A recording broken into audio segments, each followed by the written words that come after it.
I don't know about you guys, but do any of you have one of those neighbors that always comes and takes your stuff when you're not looking?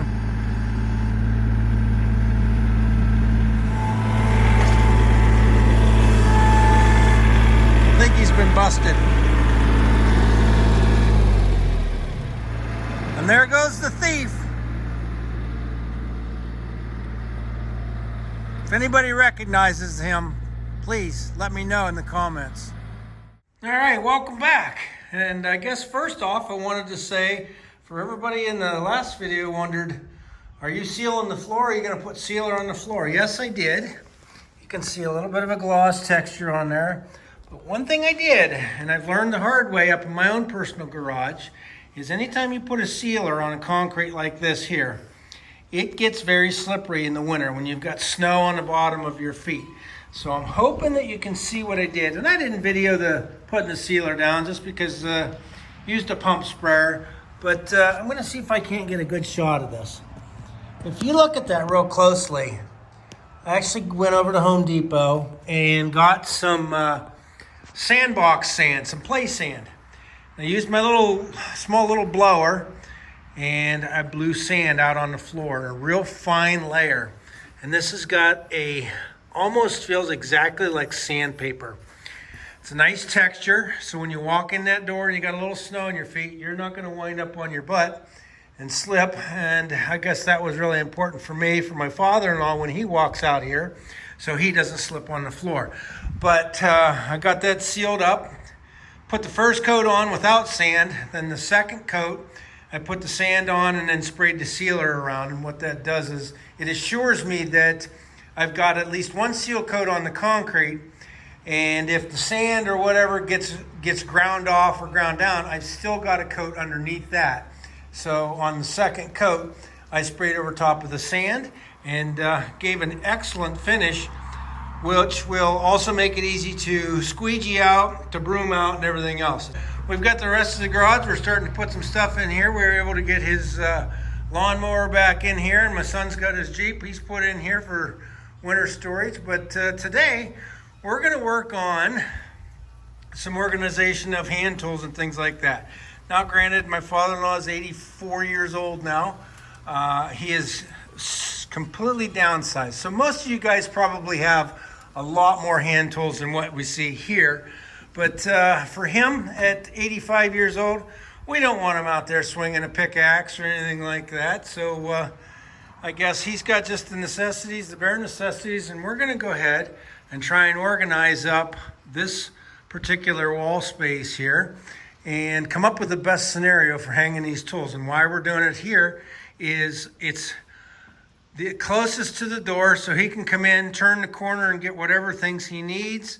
The longer hand tools, I intend on them going back on that wall so I can utilize the space all the way up into the attic for long rakes and things like that. There's no sense in having those things down real low, taking up good prime real estate. So we're gonna get hooks that I really like to use, and I'll show you those here in a minute. And we're gonna start getting some tools hung up. We're gonna start utilizing some of these shelves, and I will probably come up with some other things because he's got a lot of bottles of insect killer, things like that, Roundup, that kind of stuff. So we'll utilize these shelves that are in here and we'll get this set up. All right, so one thing that I like to do is I like to hang everything up in a garage. I like to keep everything off the floor as much as I can. That makes it easier to blow debris out or sweep it out or rinse it out or wash it out. So the more you can keep off the floor, the better. When it comes to gas cans, I don't know where I heard it, but a long time ago I heard that you never want to store your gas cans on the garage floor because it'll tend to make those condensate or sweat and it'll get water into your fuel. Right or wrong, I don't know that answer. If you guys have ever heard that, let me know in the comments. But I still like to hang the gas can. So what my plan is I've got this perfect spot here in this dead corner that you can't do much of anything with. So I'm going to attach this board here, and I told you earlier the brackets that I like to use. Now, I picked these up over at Home Depot, and what it's for is for rakes and shovels, and you can see how it's got these little bends in it. The radius is and a tool fits in there. But the other thing that it works really well for is this particular style of gas cans. When I hang that on the wall, it'll hang that up. These things, they're rated for 50 or 60 pounds, something like that.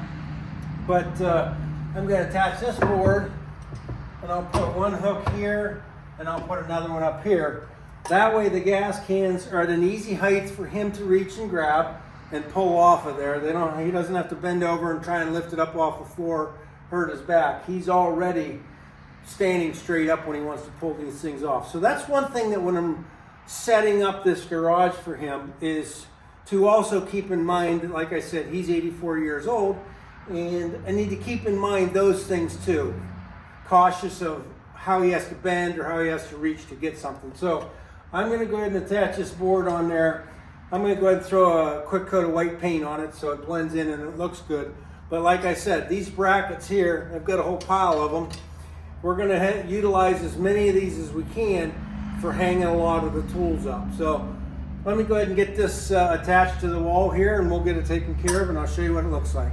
So I've got these mounted in the corner here, and you can see I used a 2x4 down here because I wanted to make sure I got two good solid screws into the ones that were going to be holding the heavy gas cans, and then this one up here for the two pump sprayers. And like I said, that's a perfect spot to put those because I can get them up off the ground. I can get the nozzles facing towards the wall. And some of you might say, well, you know, you could have put it out here or done something like that. Here's why I don't do that, because when we have another vehicle in here and you've got to walk down beside the vehicle and you have these things sticking out, the first thing you're going to do is you're going to run into that with your leg, or if you put it up here, you're going to run into it, and even up here this high. And this is something that I guess scares me when I go into stores and things that have peg hooks everywhere. You know, they're sticking right out there, and you bend over to grab an item on the lower shelf.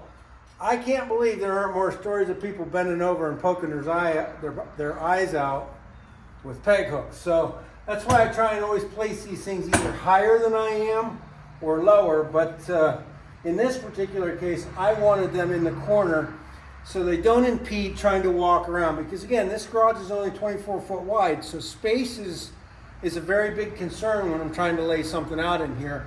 And you don't want things protruding far out off the wall. So let's go ahead and get these gas cans put up. And again, they're going to go in here just like this. That one's going to hang there. This one's hanging there. And then I made it big enough, or excuse me, there's enough room to hang both of these jugs up. So now when you take a step back and you look at that, there is a spot for those gas cans. Every time you use a gas can or you go get it filled or whatever, it doesn't end up all over the garage floor, different spots every time you put it back. There's a spot for it, you're going to put it back there. So that's kind of the whole process of when I do garage stuff. I make spots for things so there's always something there.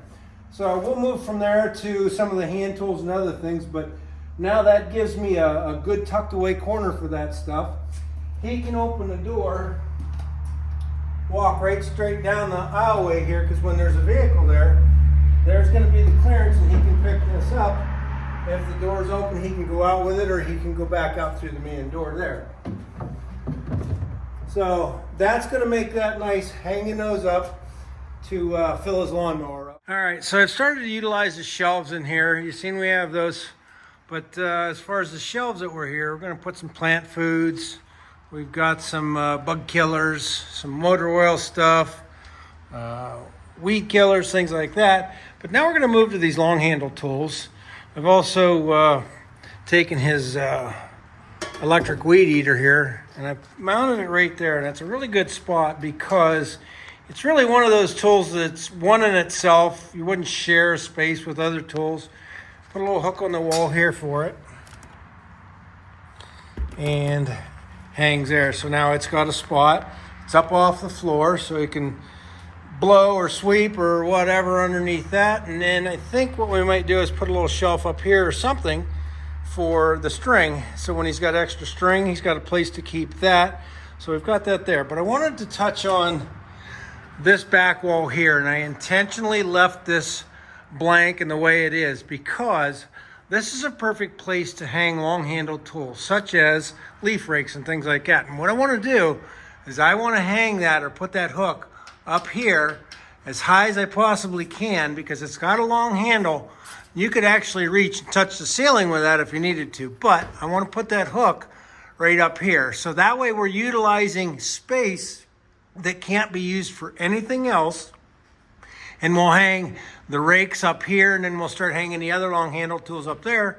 And then we'll stagger things in between the handles as they come down. So let me go ahead and start getting some of these mounted and show you what I'm talking about.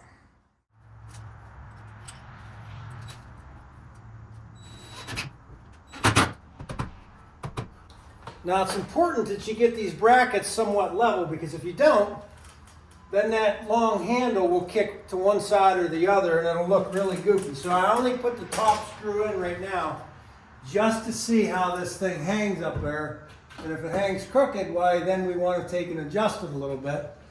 To me, that handle looks like it's pretty darn close.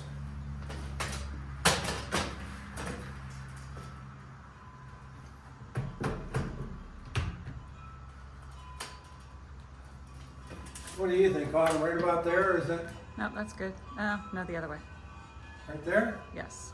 All right, so we'll get that bracket put in and we'll put a couple rakes on there. I like to try to keep like tools together, like leaf rakes. So if he's got 2 or 3 leaf rakes, we'll put them all on that. He may need the back one, have to pick the front one off. Really, when you're trying to utilize the space, you don't want to put one hook for every tool, because then it would take the whole entire back wall of the building. So we'll utilize the space by putting like tools together, or tools that either are used or not used very often on a particular hook. I don't think the nails are long enough to do that. No, we'll have to put that with that hoe and the pitchfork. Dad, you're going to be in the video if you're standing there. He's all right, he isn't talking. What do you think of those all being on the same one? That's fine. Because those are probably all your least used Yeah, anything. especially the pitchfork.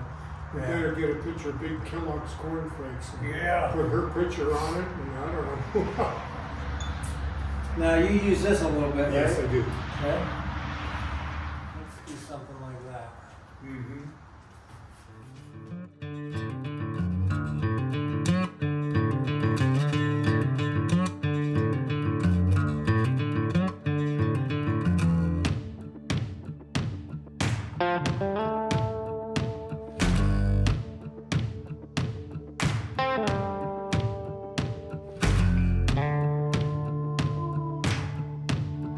Does that look too crowded there? Yeah, that's good. Where was all this organization person at your old house, huh? Just think of all the tools I have. Yeah, that's what I'm doing. Is you leave room for expansion.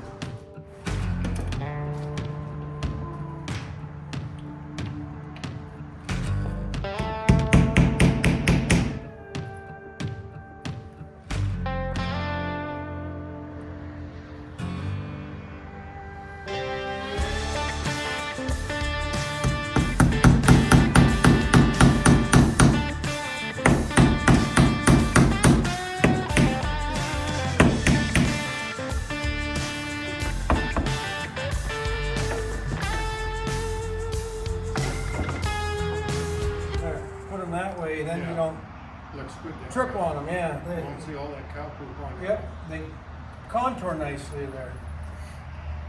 So then the broom, we want it up here. And why I'm doing this over here is so when I slide the gas cans off, they don't hit the tools. So that's some things you have to keep in mind, is when you remove one thing that you don't interfere hitting something else. So that's why I shifted these down to this side. Plus I wanted these close to either the garage door or the man door, so you can sweep out when it's the last thing you do when you're leaving.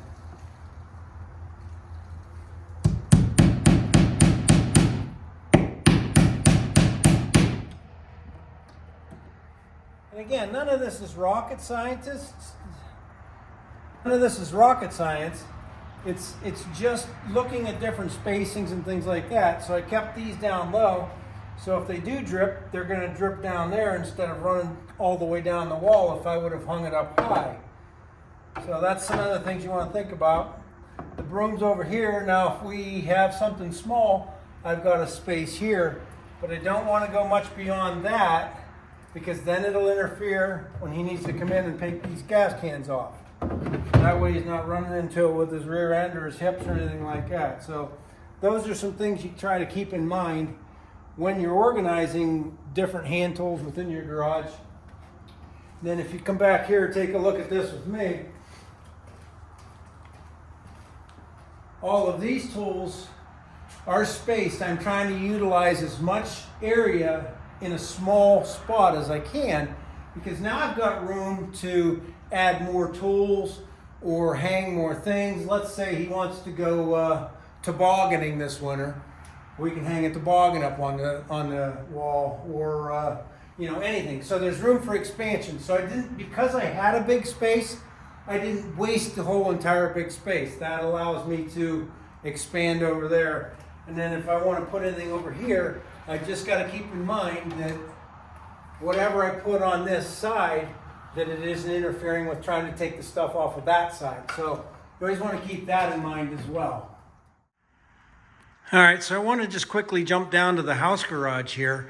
And I found that right between the two garage doors is a good place to hang a broom.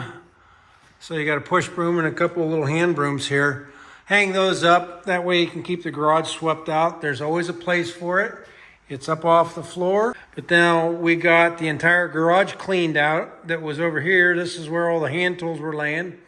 And back a while ago, I did a video on this little workbench here where I did the cutouts and everything for all the hand tools or his little tools, things like that. So now that we've got that in here, it's kind of organized and he's able to find his tools. He's got a place to put his blower back, the chargers, everything else. So I think that's working out really well for him.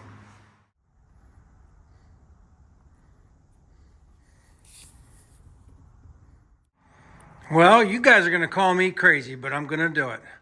I am going to label where those tools go on those hooks and nails and everything else. Some of you may say, that's absurd. Why would you do that? Well, again, this is for my 84-year-old father-in-law who may take 2 different sets of nippers off there or may take the shovels off, come back in later and be like, okay, where did these things go? So the point is no matter what age you are, you will get to a point where you might have tools all over this wall and you take 4 or 5 or 6 off and you don't use them every single day, but you sure like the organization and you want to make sure they get put back to where you got them. So that's what we're doing is we're going to label all these and give him a very good quick look when he removes something and he'll know when to put it or where to put it back at. Well, I've got them all labeled, and again, if you guys think this is stupid, that's your opinion, but I honestly think that when either my father-in-law or my wife or I or someone else comes in and borrows or uses one of these tools or several of these tools and then have to come back and put them away, and there's no sense in organizing something if someone else doesn't know where it should go. So I would have to say that anybody that would walk in here would know where this stuff goes. So I've got the big shovel here. We're going to hang it up on the big shovel spot. Got the small shovel. Guess what? Small shovel. Pretty simple. And something like this. If you're not sure what the name of it is, what you call that, like a hedge trimmer or something, I just labeled it as Fisker's long blade. Hang it up, put it on there. Guys, this isn't stupid.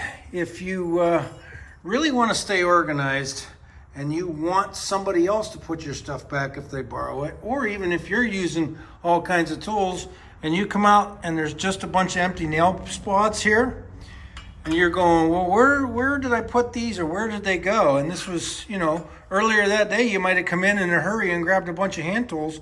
Why, at least now you know where to put the small hand shovels back at. The small hand hose for like in the garden, things like that. So it's just that simple. Label it, make it easy for yourself, and make it easier for other people that come in and use your stuff, and not make you mad when they've used it and didn't put it back in the right spot. So, like I said, it's that simple.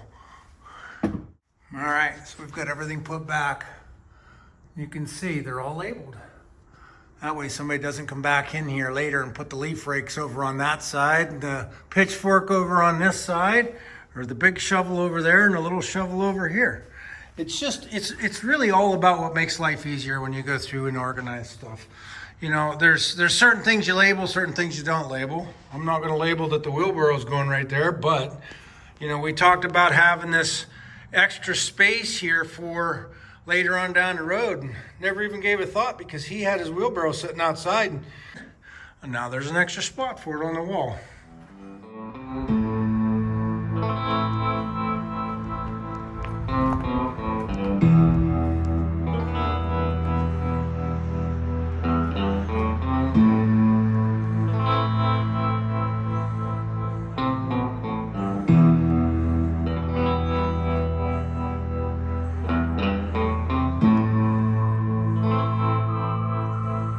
All right, I think that is going to end this group of videos with the garage makeover. Come in here, leveled out the grade of the ground, added a floor drain, concreted the floor, painted the walls, organized, did the electrical, did the lighting, did the outlets, moved the vehicles in, and the tractor, my son's little Honda Grom motorcycle. Got the stuff hung up on the walls, got everything organized, and now we just ended it with labeling the items that go on the wall. So I hope you guys enjoyed this series of videos that I did in upgrading this garage, or making it what I wanted it, or what I felt it could be for, and what I needed it for. So right now, you're probably wondering whose that is and whose that is. Well, both my sons enjoy their vehicles as well. So that's my oldest son's Jeep, and this is my youngest son's SRT Challenger. Otherwise, I think we're going to end this video series here. If you liked it, give me that thumbs up. If you want to see more stuff like this with garage, fabrication, and everything else that I do, which is quite a bit of different variety, I guess hit that subscribe button. Thanks, and we'll see you again soon.